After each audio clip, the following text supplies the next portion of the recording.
The 106th Junkyard Devil's Guide to Destroying Communists and Spreading Managed Democracy. Chapter 1. Terminology. Disclaimer. The terminology used in this video is not common terminology used in-game. This was made up entirely for this guide. For this video, a Class 1 automaton is an automaton of human-sized build, with minimal armor. A Class 2 automaton is an enemy such as a Devastator or Berserker, enemies with larger builds and armor covering most of the target with notable weak spots. A Class 3 automaton is a target that cannot be damaged by small arms fire for the most part. Chapter 2. Class 1 automatons. Nearly all Class 1s can be simply shot by weapons such as the AR-23 Liberator or the SG-8 Punisher and go down easily. The difference between the overall functioning of different Class 1 automatons is minimal, so we will not be individually covering each one.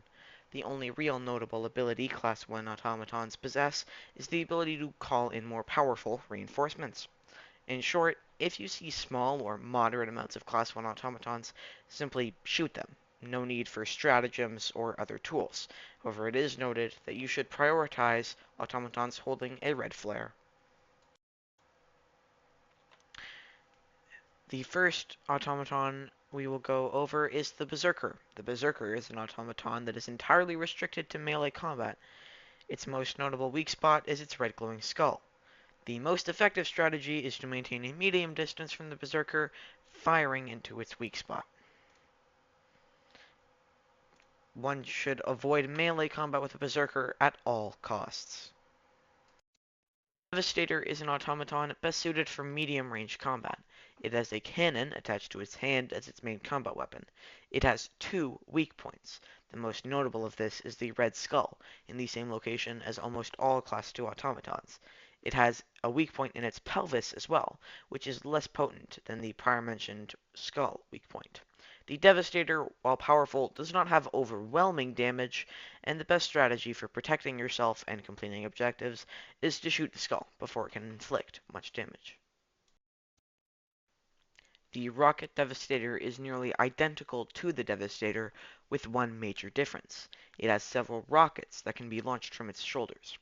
The Rocket Devastator is a serious danger to SEAF personnel. The rockets are, in of themselves, a weak point that can be damaged, and you can destroy the rocket launchers through damage alone. This is usually an inferior option to firing upon the skull weak point, as even without its rockets, the Rocket Devastator still has the cannon on its arm, same as the Devastator. However, at longer ranges, it can be nearly impossible to hit the smaller skull, and so targeting the shoulders could be more viable at longer ranges. While the many rockets pose a severe risk to any and all SEAF personnel, they travel slowly enough to dive out of the way. Essentially, be aware of the rockets and target the skull at close ranges. The Heavy Devastator is an extreme threat to any SEAF personnel within its surprisingly long range. It replaces the smaller arm cannon with a large machine gun.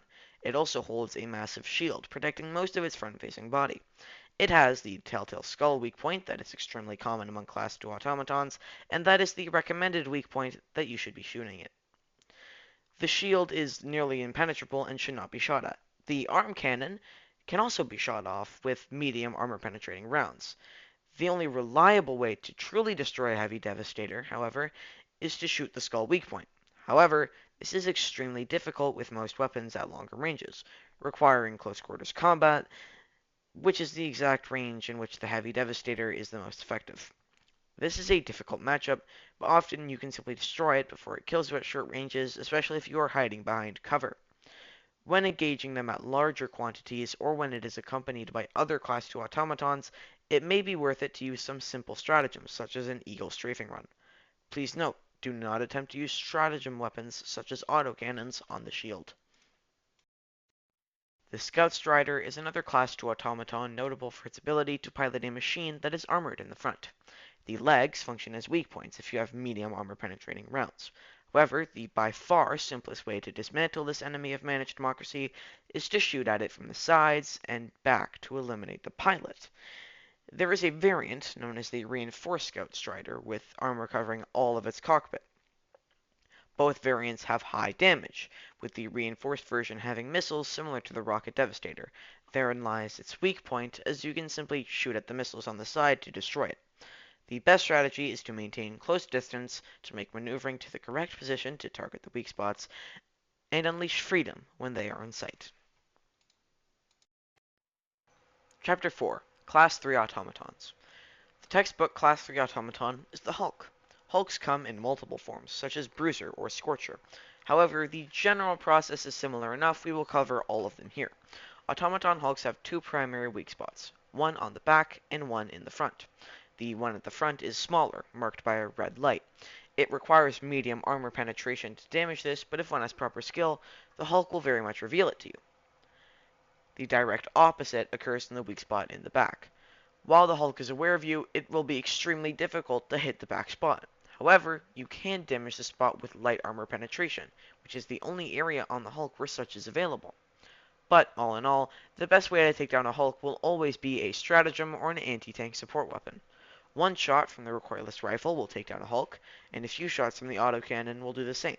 The Eagle 500 kilogram bomb, for example, is a popular choice for destroying any Class 3 automaton.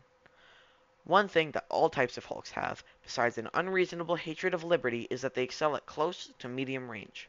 A good strategy is to fire anti-tank weapons before they see you or get close to you.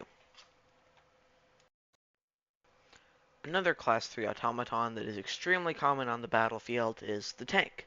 There are many types of tanks, with different types of weaponry, like the Shredder tank's machine gun or the Annihilator's cannon, but all of them are slow and vulnerable to anti-tank weaponry. Shocking, I know. The general strategy is to stay relatively mobile and fire on the top half of the tank with an autocannon or such, or call in a stratagem to deal with them. A rarer occurrence, gunships are flying death machines of terror and socialism. Their extreme mobility and a high-altitude combat style makes them virtually immune to orbital stratagems. Instead, they practically necessitate the use of anti-tank weaponry. However, if one can properly aim, there is no relevant weak spot that must be targeted. Simply fire available stratagem weapons.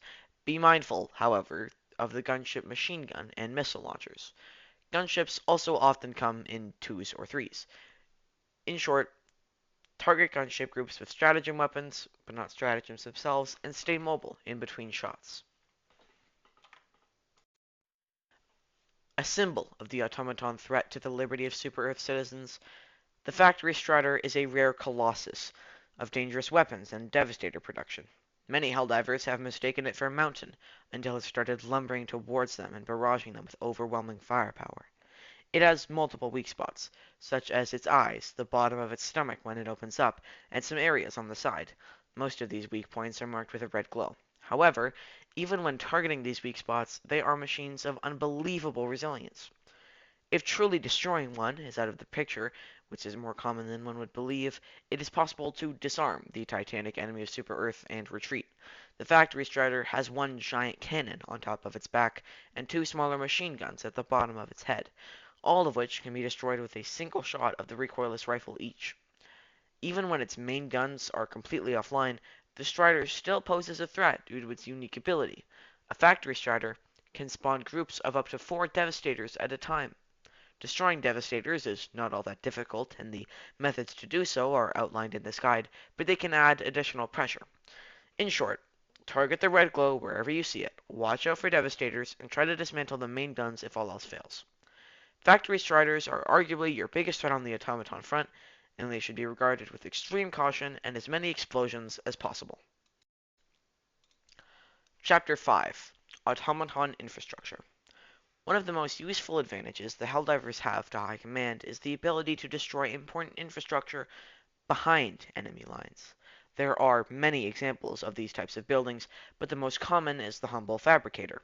Virtually any explosive device can destroy the fabricator, a machine whose function is marked in its name, so long as it targets the vents on the roof.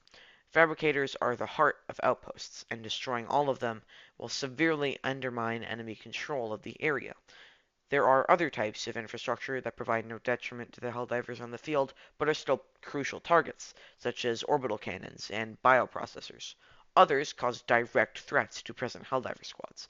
The cannon tower and command bunker feature formidable weapons that should be taken out as soon as the opportunity presents itself. And some more, such as stratagem jammers and gunship facilities, are extremely important to take down for their own miscellaneous reasons.